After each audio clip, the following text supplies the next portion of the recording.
Hi everyone, I'm Ashleigh Wienand. I'm the Clinical Director of Ultrasports Clinic. I'm here with a good friend of mine, Jasven, and we're going to be talking about how you can work from home and keep your posture and mental state really top-notch. If you've got any questions, please just ping it up live and we'll be happy to try and answer them for you. So I'm going to ask Kath to introduce herself and tell her what to do, tell you what she does, and then we'll take it from there. Hi everyone, my name, as Ash said, is Jasven. I'm an occupational therapist, and I've worked in several fields, including looking at work assessments and vocational rehab.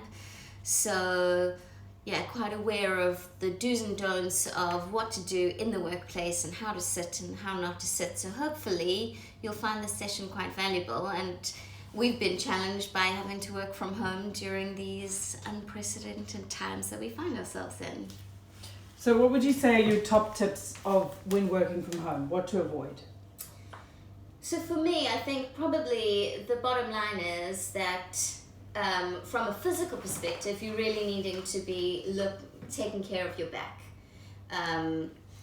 Because that's probably the first thing, I don't know if you'd agree with that, in terms of your positioning and your posture, that we forget. And the big thing is that we tend to slouch over when we're working at a computer, and working from home often entails a lot of sitting at desks and kitchen tables that aren't designed to be sat at all the time. What would you think about that? Yeah, so basically I think the biggest thing is, like we're sitting at a dining room table here, it's not ideal. So the first thing to remember is, depending on the chair that you're sitting on, sit right back into the chair. So when you sit, kick your bum all the way back, sit right back into the back of the chair and use the backrest to support your lower back. And you will find it much harder to slouch. If you're perching on any chair, you'll end up, hunched over your computer. So I think, chair is really important. So hunt around your house, see what you can find, trial different chairs, change your chairs, until you find something the most comfortable. There's no need to go and buy anything if you don't have to. If you can find something comfortable, great. But if not, then you might need to go and purchase something. But how you sit in a chair is also very important. Yeah, I would totally agree with that. And I think probably for someone like me with very short legs, I often find that I can't really actually reach the ground. Yeah. So what I tend to do is then find myself perching forward, when actually, as Ash said, it's better to sit back and rather find a small box or something for your feet to rest on, so that you're positioning yourself correctly, but your feet are supported there at 90 degrees, and that's actually encouraging a better position when you're sitting down. Another thing that is also quite useful, especially when you don't have a chair that's designed to be an office chair that we would have in a workplace, is to be changing your position. By sitting constantly in one position, you are going to just be putting a lot of pressure on that spine, and that is going to cause some pain often. Yeah, I think, if you look at what you do at work, you get to work, maybe you have a coffee, then you're in a meeting, then you're in your office, then you're back in a meeting, then you're talking to someone, then you're having lunch, maybe you're out at gym. These are the things that you do in a normal day. So you probably don't sit for more than 40 minutes to an hour. So, now you're at home, you're sitting constantly for hours. And what you need to do is remember that you have to get up and go and do things. So if you can get up and go and make yourself a cup of tea, or get a cup of water, or climb the stairs once or twice, or just change your position often, and keep moving, then you don't get stuck in a position where you're sitting over hunched and constantly in a stagnant position, which is what causes a lot of the problems. Yeah. What do you think about height of your computer? Yeah, I think that's really important, and obviously in the workplace, generally it's more designed to be ergonomic, and at home it's not really designed to be ergonomic. But the height of your computer is really important, both in terms of your eye level and your neck and how you're positioning yourself. So what you might have to do is place the computer on top of a few books, or something that it's actually going to mean that it's actually at a better level for your neck and you're not hunching over. So we've spoken quite a lot about kind of your lower back, but then it's also thinking about your neck and shoulders and your upper back. Yeah. So you can lift your computer, as Kat says, it's a really good idea. And you can buy a Bluetooth or wireless keyboard off Amazon, and you could be looking at your screen up there and typing down here. So you can just connect the two, which is a really, great little tip. They're not that expensive. You can just buy something that suits your laptop or your computer, and then at least you can get your screen up so that, as Kat says, you're not looking down. I think what people don't realize is how far they end up shifting the chin forwards. Yeah. So this makes your cervical spine shear, and that's where a lot of your tension and pain in your neck comes from. You really, a really nice tip is if you take your finger and you put it on your chin and you drop your chin, your bottom of your hand should be a really good neck posture. Okay? What people try and do is they try and do this, and this is even worse. You must not shear your neck in this direction or in this direction. Rather drop your chin and then just relax into that position. Also, people will sit at home and they'll think, oh, I'm sit dead upright. Well, this is an unnatural position. We don't sit in this position at all, whether we're at home or at work or anywhere.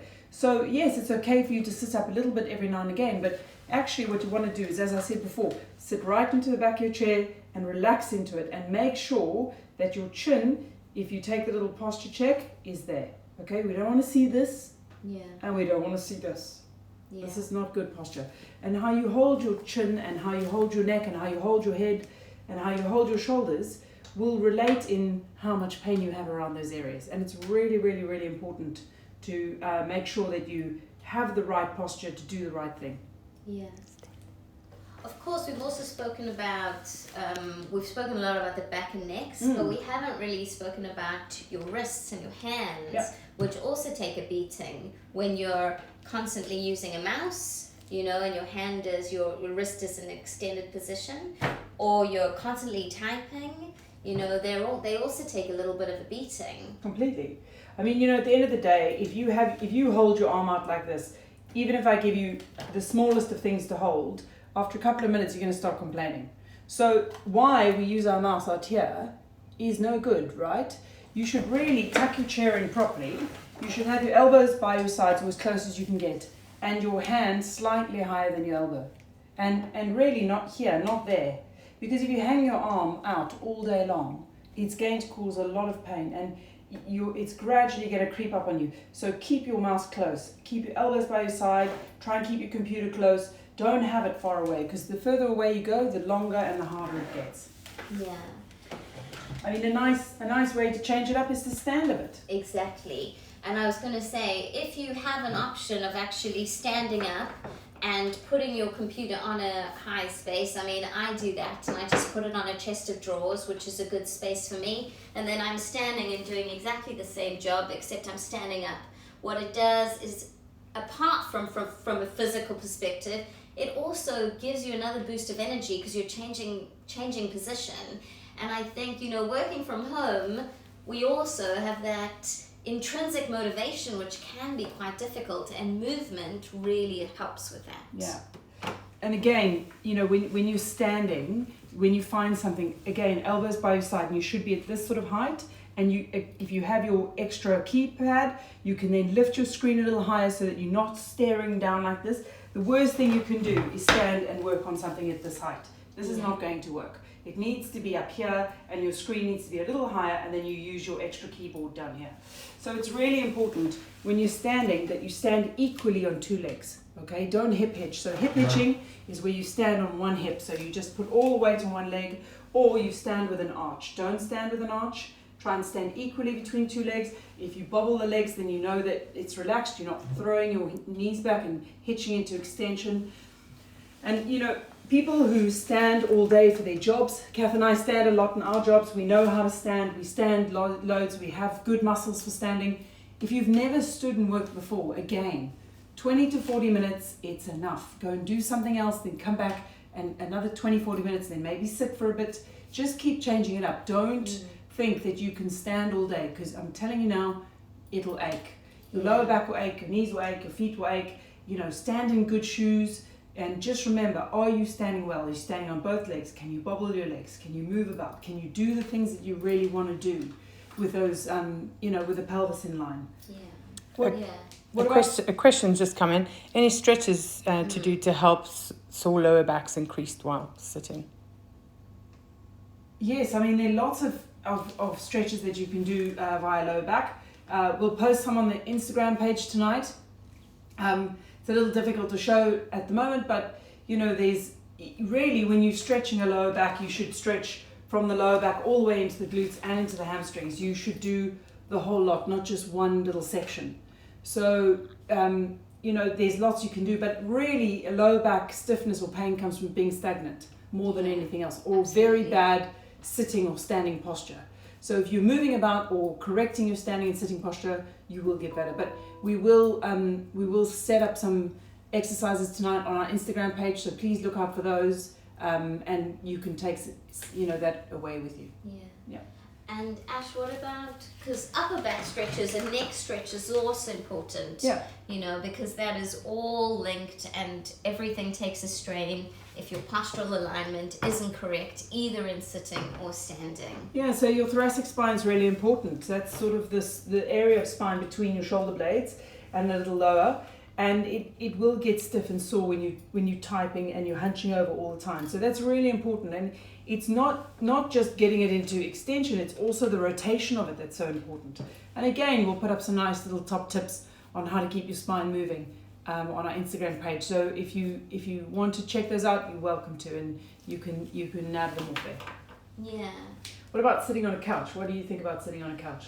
Sitting on a couch can be, with the computer on your lap, can be a recipe for disaster in a lot of ways. But I guess, like anything, as you say, if that's your only option and that's what you've got to use, then it would be sitting right at the back of the couch so that you're still trying to maintain your posture, perhaps even sitting in a cross-legged position if you have that range of movement at your hips. But it is certainly less ideal than sitting at a desk. I don't know how you feel about that. Yeah, I feel the same. Like if it's your only option, then why not sit right at the back of the couch? Use the couch to support. If you can get a pillow or something on your lap so that you raise your laptop up so that you hear, but it will cause you neck and backache. It is probably the worst place to sit. As Kat said, if you can stand on and use a chest of drawers or something like that, maybe a kitchen counter, that might be better. Also maybe getting a headset. If you're doing a lot of sort of Zoom or Teams or anything like that, getting a headset is always a good idea, because then you're not always looking down. You can chat to people when they standing up and moving about and things like that. Yeah, because I think the other thing is, so we've spoken a lot about the physical side of working from home. But a lot of us are also used to being in a workspace where you're interacting with other people, which I know we can do virtually, but sometimes it also does affect you psychologically. And it's really interesting that our physical being, our physical body is also very linked to our psychological state and our motivation, and therefore our efficacy when we work. So perhaps if you can include a short exercise, a few short bursts of exercise within the day. I don't know how you feel about that. Yeah, I think there's a lot to be said for that. I mean, if you think about your day, it's all routine, right? So you get up, you do what you do, you go to work, you do what you do, you come home, you do what you do, okay? Now, you don't go anywhere. You stay put. So to have some sort of routine is really, really important. Whether it's jump up and do 10 minutes worth of exercise, whether it's go for a walk, whether it's go for a run. We're very lucky in our lockdown that we have been allowed to do these things. If you are self-isolating, a little bit more difficult, but there are lots and lots of programs that are coming out on the internet. I would just say, be really careful that you pick something that's of your ability, okay? Don't go and do something that's way over the top and that you can't keep up, or that you're actually hurting yourself. So you could do a little bit of exercise. Even if you just want to walk a flight of stairs a couple of times, it's enough. Or do a couple of push-ups or sit-ups. Just something to get your body moving, your brain going, your blood going, the oxygen going, all those good things. And then basically remember to drink loads of water, okay? You need to hydrate. Just because you're sitting at home doesn't mean you can just drink tea and coffee, okay? Drink lots and lots of water. Eat lots of fresh fruit and vegetables and things like that. Try and keep your diet as active and as good as possible. And then, slot in your work times. So you can be super productive for a few hours, then you can have a nice afternoon lunch, and then you can be super productive for a few hours, and then that'll be that. So try and structure your day so that you have routine like you used to. I think that's really, really important for mental health especially. Absolutely. Yeah. Absolutely. And that's why also, just by changing position, what you're also doing is you are considering your concentration, because our mental health is also linked to our cognition and how much we can concentrate. So taking regular breaks just in terms of making sure that you as soon as you feel really distracted and you're really tired, fatigue is also really helped by movement or just changing position or having a break. It's a good thing to allow yourself to have short breaks, rather be more effective by doing short bursts of work than try and push yourself through when you end up just wanting to just lie down and on the desk. Yeah, I think that's really important. Another top tip is we use these balls at work. It's just a high density bouncy ball. It's a kid's ball. You can buy them anywhere, £1 stores or supermarkets. Failing this, you can buy a tennis ball. It doesn't really matter. We've got some great little videos that we'll put up on Insta on how to massage the back of your neck and into your shoulders and around this whole area. And it's a nice way of loosening stuff up. So like, let's say you're having a Zoom meeting and you've got your little headset on, you could be standing against the wall and using it. So use your time wisely as well. There's no reason why you have to do, work and nothing else. You could be doing a few exercises while you're working, or, while you're waiting for an email to come through, you could do, a couple of burpees or anything. Just break your day up a little bit. It becomes very monotonous. Got another question here. What are your thoughts on strapping for good posture? Kat? Well, I think it's like anything, that if it's strapped incorrectly, then there's a question mark of how, of maybe what if it's doing any good. If, however, it's advised and you're doing it under the advice of a professional, then that's a different story. But changing position and stretching regularly can be as effective. I don't know how you feel. Yeah, look, I think be really careful of strapping. I don't like these braces that you can buy that hold you in a correct posture. It's not natural. So I would highly I would definitely not advise to go and buy anything like that. I don't like them at all. I don't think they're great. There is a little device that you can wear that when you slump into bad posture, it does buzz, like vibrate, and then it reminds you to sit up, but you're doing all the work yourself. I would prefer something like that. But for taping, I wouldn't use any rigid tape in this position. In this situation, I would use kinetic tape if I was helping someone, and I would be taping in a specific way. So I'd be taping to guide a shoulder, or I'd be taping to remind you to sit up, but I would not be limiting or restricting any sort of structures, no. I just don't think it's the right idea. To add on to that, I think essentially you need to be listening to your body, and sometimes we're not really very good at that. Yeah. But if you're strapping into a specific position, then all you are doing is maintaining that position the whole time. Whereas actually, as soon as you start feeling a little bit, I'm actually feeling a bit tired, that's the chance to actually, wait a second, I need to have a wee break now. I need to have a walk. I need to maybe stand up instead of sitting down. So actually, it's your body's way of saying, wait a second, we need a change of position here. Yeah, it's exactly right. And I think there's a lot of different taping techniques which really do help. But if you have not learned how to tape and you don't know what you're doing and you haven't been advised to do it, I'd be very, very careful. We are doing virtual sessions, and I'm happy to help anybody who would like to do something like that, and we can send you little videos and give you the best advice, but I'd be very careful doing it without knowing what you're doing. Yeah, I'd agree. And the other one is, what is the right distance from my laptop to be sitting at a desk, a dining desk? Well, there's no such thing as the right distance. I mean, you know, as we said before, you want to tuck you want to use the back of your chair, and you want to have your elbows almost by your side. So, you know, if that would be the right position for me. But for someone like Kath, she'd be closer because she's smaller. So you really want to be without the arm outstretched. You want to have your elbows by your side, your wrists slightly higher than your elbows, and using the back of your chair. Okay, and we said that we wanted the screen slightly up, and if you had an extra keypad, then you would have it here, and your screen would be higher. There are many, you know, useful diagrams on the internet which show you the correct distance from everything, but that takes into account a general body. It doesn't take into account the little people or the very tall people or, you know, anybody different. So be very careful of that. If you feel comfortable and you look like you're in the right position, then chances are you are. Yeah, and I think essentially you look at your own body, that basically if you can sort of think about a 90-degree angle with most of the joints, then it means you're generally in a fairly good position to start.